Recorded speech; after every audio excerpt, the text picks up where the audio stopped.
The city of Ouagadougou was alive that afternoon, the air heavy with dust, motorbikes weaving between battered cars, and street vendors shouting over each other for attention.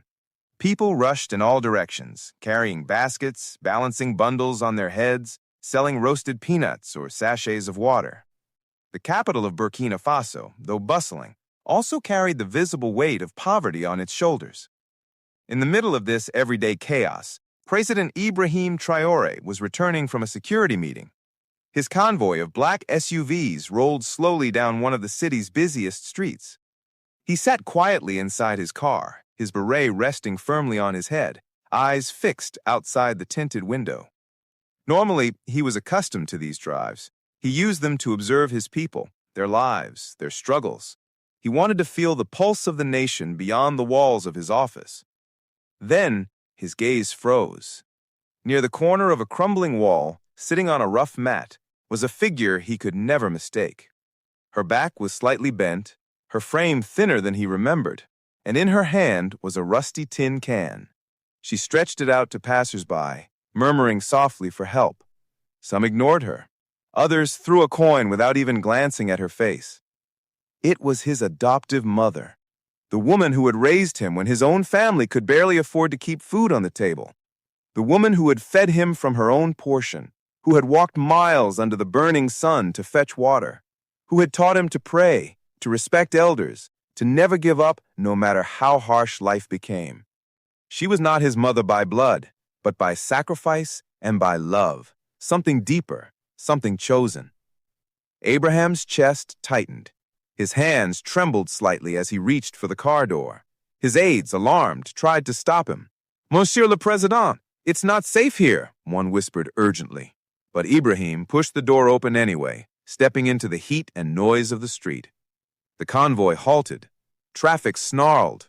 Bystanders gasped as the young leader, the man they saw only on television, walked toward the corner of the street. Soldiers tried to shield him, but he waved them back. This moment was not about power, nor about appearances. It was about family. He stopped in front of her. At first, she did not lift her head. Perhaps she thought it was just another passerby. Perhaps shame kept her eyes lowered. But when his shadow fell over her, she finally looked up.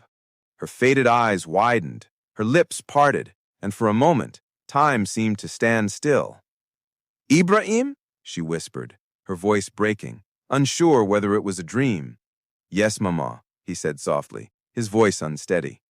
Her tin can slipped from her hand, coins scattering across the dusty ground.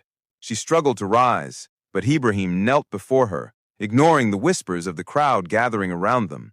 He took her frail hands into his own, pressing them to his forehead in respect, as tears welled in his eyes. "Mama, why did you not come to me? Why did you not tell me?" he asked. She shook her head slowly, shame clouding her features. "I did not want to trouble you. You are the president now. You have a whole country to carry. Who am I to disturb your duty?"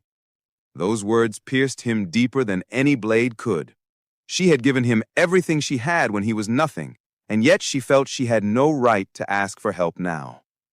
The crowd around them murmured, some in awe, others in sorrow. Many had never seen their leader cry. But here he was, his face wet with tears, holding the hand of an old beggar woman, his mother. He rose and helped her stand, wrapping his arm around her shoulders.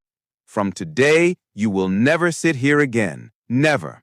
As long as I breathe, you will live in dignity, because you deserve more than I can ever repay." But his heart was not at ease. It wasn't only about her.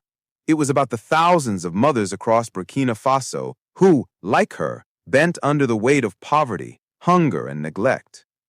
Her adoptive mother was just one face among many, and seeing her like this was a mirror reflecting the suffering of her nation. That night, Ibrahim could not sleep. He sat at his desk long after his advisors had gone. His adoptive mother was now safe, resting in the presidential residence, but the image of her stretching out that tin can haunted him. He kept asking himself, how many more mothers are out there, unseen, unheard, waiting for a hand that never comes? The next morning, he announced a new initiative, programs aimed specifically at protecting the elderly, widows, and the poor, who had no family to rely on. It wasn't just a political decision, it was personal, born from that encounter on the street. He vowed that no parent should have to beg for food while their children struggled to find hope. Weeks passed, but the story spread like wildfire across Burkina Faso and beyond.